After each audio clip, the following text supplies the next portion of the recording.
हरिओम सभिनी मास्टरनि खे। अॼु वर्षा बजाज खे वेलकम आहे इन मंच ते। स्वागत आहे तव्हांजो।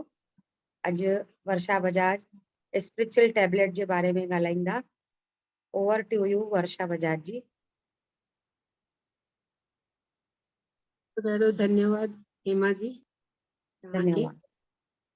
इहो मंच ॾियण जे लाइ, जंहिंमें विजडम शेयर कंदमि मां।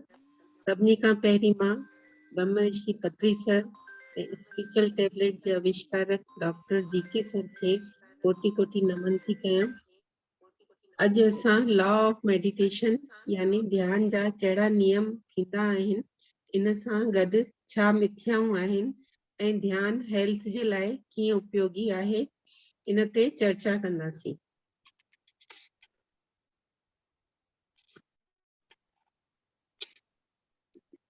सभिनी खां पहिरीं ध्यान कीअं कबो आहे ऐं सभिनी खां पहिरीं हिकु कंफर्टेबल जॻह ते वेही करे हथनि ऐं पेरनि खे क्रॉस करे धीरे सां अखियूं बंदि करे सांसनि ते ऑब्ज़र्व कंदासीं। हिनखे आनापानसती ध्यान चइबो आहे। जॾहिं सांसनि ते ईंदे वेंदे ॾिसंदा आहियूं त वीचार ॾाढा ईंदा आहिनि, पर वीचारनि खे हटाए करे सांसनि ते ध्यानु ॾियणो आहे। सांसनि ते फोकस करणो आहे। शरीर ऐं आत्मा जे विच जो कनेक्शन सांस ई आहे। हिन में धीरे धीरे बॉडी रिलैक्स थी वेंदी आहे ऐं धीरे धीरे विचार भी घटि थींदा आहिनि। ध्यान लगातार करण सां धीरे धीरे कॉस्मिक एनर्जी अंदर वेंदी आहे ऐं शरीर में जेके भी ब्लॉकेज ऐं बीमारियूं थींदियूं आहिनि उहे सभु धीरे धीरे परे थी वेंदियूं आहिनि।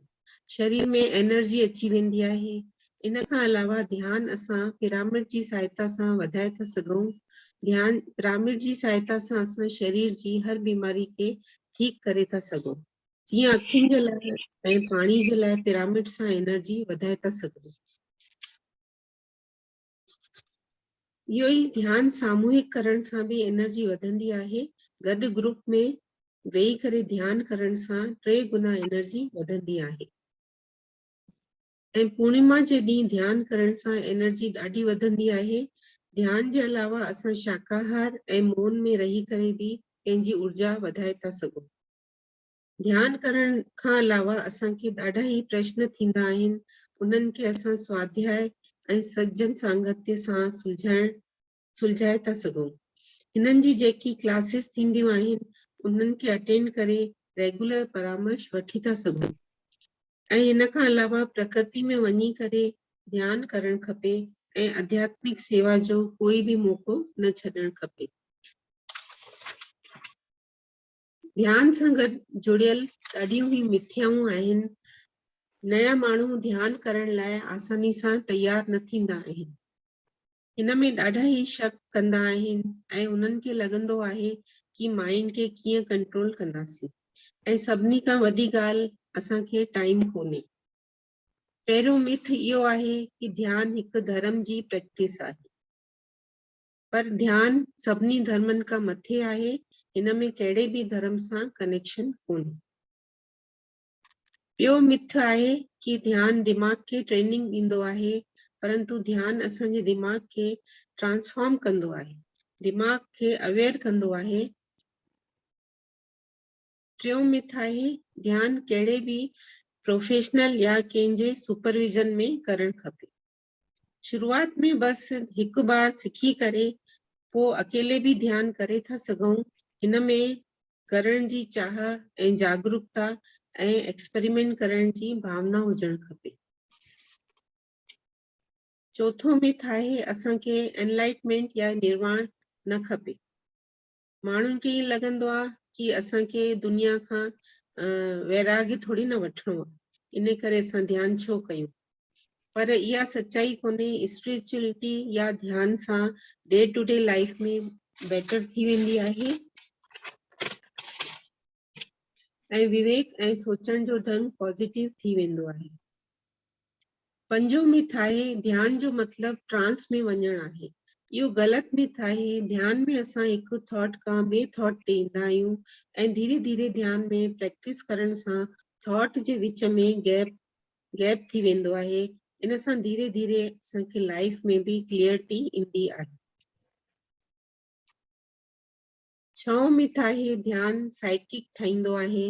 इहा ग़लत धारणा आहे। ध्यान जो मतलब इहो कोन्हे कि ॿियनि के माइंड के साइकिक पावर सां ठाहे छॾंदासीं ऐं जीअं पास्ट लाइफ रिग्रेशन कंदा आहिनि माण्हू त उन्हनि खे लॻंदो आहे असांजे दिमाग़ खे कंट्रोल करे साइकिक ठाहे छॾंदा, पर इहो ज़रूरी न आहे। सतो मिथ आहे ध्यान असांखे रियलिटी सां परे कंदो आहे, परंतु असल में ध्यान असांखे रियलिटी सां डील करण सेखारींदो आहे। 8 मिथ आहे ध्यानी माण्हू सेल्फिश हूंदा आहिनि, पर इहो ग़लत धारणा आहे। सब कुछ यानी पंहिंजी ड्यूटी छॾे करे सिर्फ पंहिंजे लाइ सोचंदा आहिनि, पर इहो सच कोन्हे। असांजी लाइफ में धीरे धीरे ध्यान सां बहितर सोच थियण लॻंदी आहे। सब कुछ सुठो लॻंदो आहे त नेचुरली असां मेडिटेशन ध्यान वधीक कंदा आहियूं।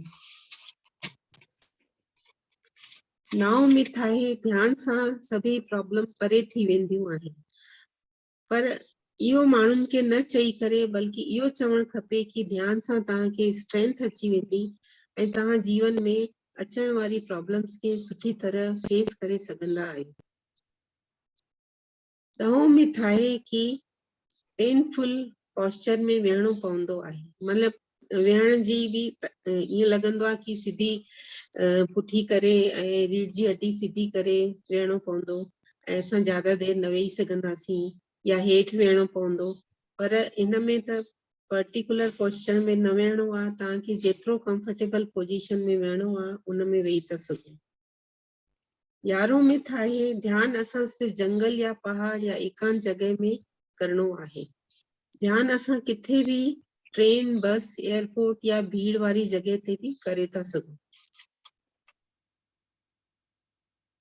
12 मिथ आहे ध्यान सां दुनियादारी रिलेशन सब छॾणो पवंदो, पर इहो सब ग़लत आहे। पंहिंजो रिलेशन इन में रिलेशन बल्कि पंहिंजा सुठा थी वेंदा आहिनि। सभिनी सां सुठा रिलेशनशिप मेंटेन कंदा आहियूं। 13 मिथ आहे जीअं सिंगिंग या कहिड़ी भी कला जे लाइ स्ट्रिक्ट डिसिप्लिन खपंदो आहे, पर हिन में कोई स्ट्रिक्ट डिसिप्लिन न खपे। ध्यान तव्हां पंहिंजी सहूलियत जे अनुसार किथे भी केॾी महिल भी कहिड़े भी टाइम ते तव्हां करे था सघो। 4 मिथ आहे असांखे ज़रूरत ई कोन्हे ध्यान जी। ईअं माण्हुनि खे लॻंदो आहे कि असांखे ज़रूरत ई कोन्हे, पर फैक्ट आहे जिंदगी में हर एक माण्हुनि खे ध्यान जी जरूरत आहे।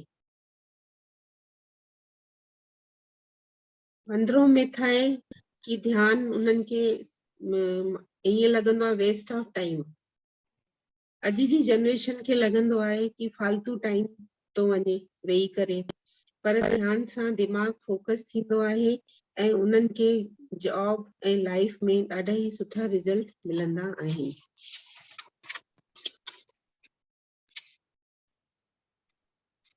इन खां अलावा ध्यान सां ॾाढा ई फ़ाइदा आहिनि।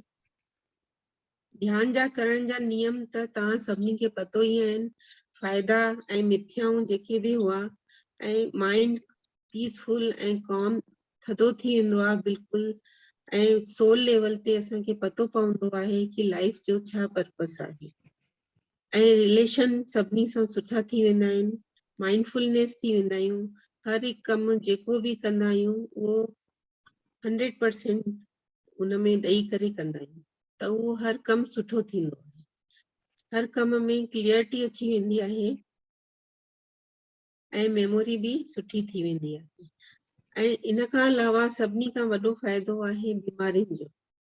जेकी भी बीमारी शरीर में या ब्लॉकेज या कुछ भी थींदो आहे त उन में धीरे धीरे जीअं ई असांजो माइंड थॉटलेस थींदो आहे उन में कॉस्मिक एनर्जी एंटर थींदी आहे शरीर में, ऐं जिते भी ब्लॉकेज या कोई भी बीमारी हुजे वो धीरे धीरे ठीक थियण लॻंदी आहे।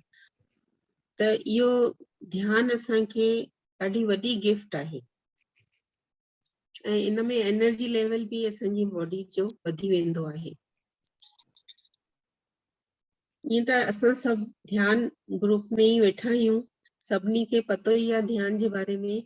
ऐं तव्हांखे कुझु पुछणो हुजे या कुझु डाउट हुजे, शक हुजे त उहो तव्हां पुछी था सघो पिया। इहो अॼु असां लॉ ऑफ मेडिटेशन जो ज्ञान वरितो। धन्यवाद।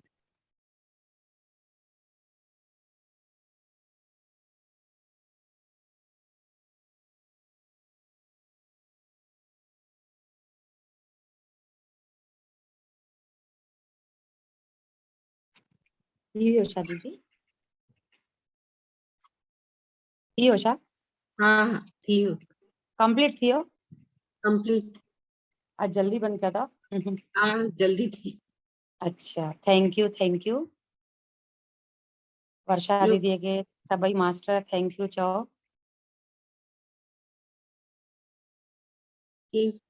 कुछ क्वेश्चन हुजे तो पूछी था सघो। हा हा, जंहिंखे भी कोई क्वेश्चन हुजे वर्षा दीदी सां ॻाल्हाईंदा। यानी ध्यान जा ही तव्हां फ़ाइदा ॿुधायो पिया है न? हाँ, ध्यान जा नियम आहिनि ये सब, ऐं ध्यान सां गॾु जेकी मिथ्याऊं हुयूं उहे ॿुधाया, ॿियो बेनिफिट्स ॿुधाया मेडिटेशन जा। हाँ हाँ, कोई ॻाल्हाईंदो वर्षा दीदी सां?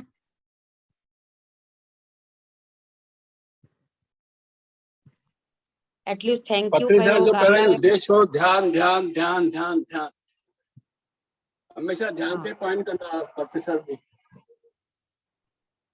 बिना ध्यान जे कुछ नहीं थी, सिर्फ ध्यान ध्यान ध्यान। जॾहिं मिलो चओ ना ध्यान ध्यान ध्यान ध्यान, टे अखर ॿारहं ॻाल्हाईंदा, स्माइल कंदा। न ध्यान जी क़ीमत आहे वॾी, लेकिन माण्हू सम्झे नथो। एकाग्रता थिए थी न शरीर में, दिमाग में, माइंड कन्वर्ट नथो थिए। ध्यान ॾियण सां कॉन्फिडेंस वधे थो। थैंक यू हरिओम हरिओम हरिओम। केमल त ईअं इंसान खे यानी चयो वेंदो आहे कि तूं मनोस्थिति जीअं डिप्रेशन, अॼु घर जूं ॻाल्हियूं, घर जूं परेशानियूं, या हिकु घर खे हैंडल करण, या ऊर्जा घटि, जेसि ताईं उहा ध्यान सां ऊर्जा न वधंदी तेसि ताईं असांखे प्रॉब्लम क्रिएट करणो ई पवंदो। जे अगरि असां ध्यानु कंदासीं त तॾहिं सम्झ में ईंदो कि इन ध्यान सां असांखे ऊर्जा मिले थी। त तेसि ताईं इंसान खे मन जे राह ते ई हले थो पियो। हे त धन्यवाद असांजे पत्री सर खे आहे, असांखे गॉड गिफ्ट मिली आहे, जो अॼु असां ध्यानु कंदे कंदे कंदे कंदे तेसि ताईं पहुता आहियूं। अॻिते बि उहो ई कराईंदो, पत्री सर ई कराईंदो असांखे, न त असांखे बि अञा बि असांखे मन पकड़े थो। ईअं वर्षा दीदी, अञा बि असांखे मन पकड़े थो, पर मन पकड़े थो इहो सम्झूं था हाणे इहो मन आयो आहे, वरी असांखे घुमी करे पंहिंजे आत्मा में अचिणो आहे। मन जो कम मन कंदो, आत्मा जो कम आत्मा असां कंदासीं। त इहो हाणे सम्झण लॻो आहे भई जेका बि प्रॉब्लम क्रिएट थिए थी, जेको अंदर में यानी टेंशन तनाव अगरि थोड़ो वधे बि थो, त असांखे हाणे इहो हील करणु अची वियो आहे कि भई इहो असां पंहिंजे श्वासन सां गॾु रहंदासीं त असां शांत थींदासीं। पहिरियों असां शांती ॻोल्हण वेंदा हुआसीं मंदरनि में, मस्जिदनि में, गुरुद्वारनि में, या कंहिं वटि वेंदा हुआसीं भई मूंखे शांती खपे, पर शांती हाणे पाइण जे लाइ पंहिंजे अंदरि ई पाण खे वञिणो पवंदो। पंहिंजे अंदरि ई आहे, बसि वेहणो आहे अखियूं बंदि करे, पंहिंजे श्वासन खे ॾिसणो आहे। केतिरो यानी सरल सहज ॾिनो अथऊं असांखे ध्यानु। बाक़ी एंजॉय लाइ त घणियूं ई दुनिया में ॻाल्हियूं आहिनि, त असां त उहे पकड़े पकड़े बि केतिरो पकड़ंदासीं। हिकु ॾींहुं त असांखे पंहिंजो ध्यान में वापसि अचिणो ई आहे। ॿियो केरु ॻाल्हाईंदो?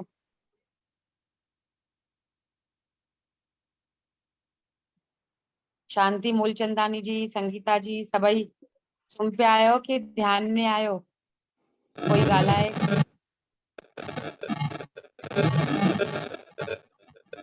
प्रिया दीदी रिकॉर्डिंग बंदि करे छॾियो, मथां पोइ ॻाल्हाइनि।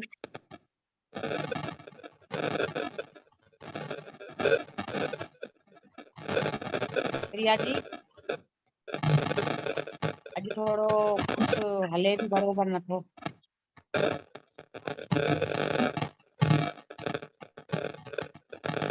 प्रिया दीदी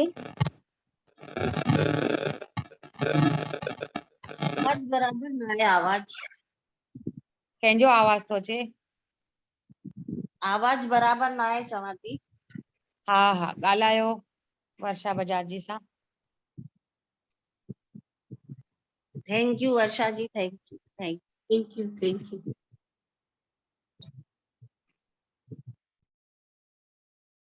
थैंक यू दी, थैंक यू वर्षा दीदी, बहुत अच्छा, thank you so much. Priya दीदी काॾे विया तव्हां? रिकॉर्डिंग बंदि कयो न।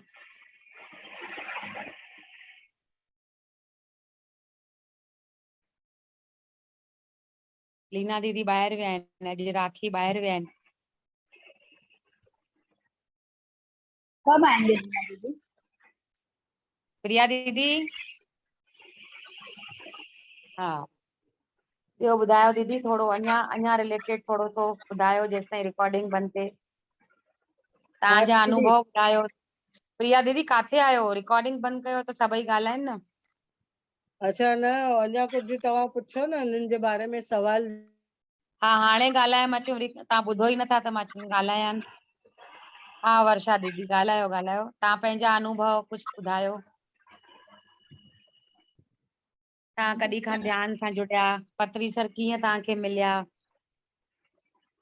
अनुभव त ॾाढा आहिनि, पर पहिरीं त लॉकडाउन में असां रेगुलर शुरू कयो ध्यान। त हा पहिरीं त बीमारी हूंदी ऐं शरीर में एनर्जी बि ॾाढी घटि हूंदी, जल्दी एनर्जी ख़तम थी वेंदी, घर जा कम में बि थकी पवंदा हुआसीं। ऐं ॿियो वर्टाइगो हो, उहो मां तव्हांखे पहिरीं बि ॿुधायो, चकरनि जी बीमारी हुई। त धीरे धीरे ध्यान रेगुलर करण सां उहा बि हली वई ऐं प्लस शरीर में एनर्जी बि अची वई ॾाढी, घर जे कम करण में कोई दिक्कत न हाणे। उन खां पोइ अॼु ॾींहं ताईं कोई दिक्कत कोन्हे। ऐं ॿियो लास्ट ईयर 1.5 साल करीब फेब में आया हुआ पत्री सर, इंदौर आया। त असां पंहिंजे घर ते मां लंच रखियो उन्हनि जे लाइ। वाह हा चङा ई माण्हू आया हुआ। त हिते सुबुह जो क्लास वठी आया हुआ इंदौर में, मंझंदि जो हिते आया हुआ असांजे घर। त माना आराम कयूं, सनानु पाणी वग़ैरह सभु हाणे मुंहिंजे बेडरूम में ई मूंखे उहा जॻह यादि ईंदी आहे। मतिलबु हाणे पत्री सर जो मतिलबु ॾिसी करे बार बार ईअं लॻंदो आहे हिते ई मतिलबु सुम्ही पिया आहिनि। वाह वाह वाह। ऐं ॿियो 4-5 कलाक हुआ असांजे घर में। हुन खां पोइ जिते विया राति जो उते मेडिटेशन करायूं त उते बि मां वई हुयमि। पर ॾाढो मतिलबु एॾी मतिलबु 3 या 4 सेशन हिकु ई ॾींहं में हेॾनि माण्हुनि खे ध्यानु सेखारणु, उन्हनि सां ॻाल्हाइणु, उन्हनि जी एनर्जी लेवल पे ॾिसां मां, ॾाढो ई वधे। सही ॻाल्हि आहे। हुया त सही न भाई, ईंदा हुया हिते बि 2-2 ॾींहं 3-3 ॾींहं रहंदा हुया, भंडारा वञनि, वरी रायपुर वञनि, वरी कलकत्ता, वरी वापसि नागपुर ईंदा हुया, वरी 3-4 घरनि में घुमंदा हुया। असां बि पोइ उते मैसेज ईंदा हुआ, पत्री सर हिते आहिनि, पत्री सर हिते आहिनि, पोइ असां उते वेंदा हुआसीं। ऐं चड्डा वटि रहंदा हुया। पोइ उते मथे हिकु कमरे में सुम्हियल हुया। पोइ मां मथे कमरे में वई मान, पोइ पलंग ते हीअं वेठा हुया, पोइ साम्हूं वेठी मान, वरी पोइ चयूं हेमा मैम को कुर्सी ॾियो, पोइ कुर्सी माना रखी करे पोइ माना पत्री सर ॻाल्हाइनि पिया, अखियुनि में अखियूं माना ईअं पिया मिलाइनि, बिल्कुलु ईअं माना। पोइ असांखे हाणे पोइ अखियूं असां सां मिलाइनि पिया, अखियूं वॾियूं ईअं ॾिसनि पिया। पोइ कंहिं महिल न असांजी यानी जीअं एनर्जी असांजी लो त असां हुनखे कंटिन्यू ॾिसी न पिया सघूं, पोइ कंटिन्यू ॾिसनि पिया, पर असां कंटिन्यू अखियूं न पिया मिलायूं। यानी ईअं यानी भउ पियो थिए मथां, असांखे ईअं महसूस पियो थिए कि पत्री सर असांखे कुझु चवंदा, पर न, अॼु उहो सम्झे थो कि पत्री सर असांखे एनर्जी पिया ॾियनि। वरी पोइ मां बि यानी जीअं पत्री सर सां ॻाल्हायो, पत्री सर मुंहिंजो बि मन ध्यान में घटि लॻंदो आहे, पोइ मूंखे बि कुझु ईअं गिटनि खे पकड़े करे ऐं चिल्लायूं, चयूं ध्यान में मन नहीं लगता है, ध्यान में मन नहीं लगता है, ईअं करे चयूं। उहा जोर सां रड़ कयूं, वरी हिकु ॾींहुं हिते जोर सां हथ लॻायूं, हिते जोर सां जोर सां माना धक हयऊं। मां चयुमि पत्री सर जो हथ केॾो गौरो आहे, केॾो लॻे थो पियो, हीअं मार वांगे थो लॻे पियो जीअं। सहस्त्रार खोले छॾियऊं तव्हांजो। हा हा, वरी उहो सिंधी सेशन चालू कयो त उते चवनि पिया कि सर हम सिंधी सेशन चालू करेंगे, अभी मूंखे 4 ॾींहं थिया आहिनि, थोड़ी तबियत मुंहिंजी अस्पताल मां आई आहियां, त कुछ नहीं होगा आपको, आप महान आत्मा हो, आपको तो बहुत काम करने हैं, आपको तो बहुत काम करने हैं, ईअं करे पिया चवनि। आप चालू रखो मेडिटेशन सीखो भी सिखाओ भी, ईअं करे माना ईअं ॻाल्हाईंदा हुया।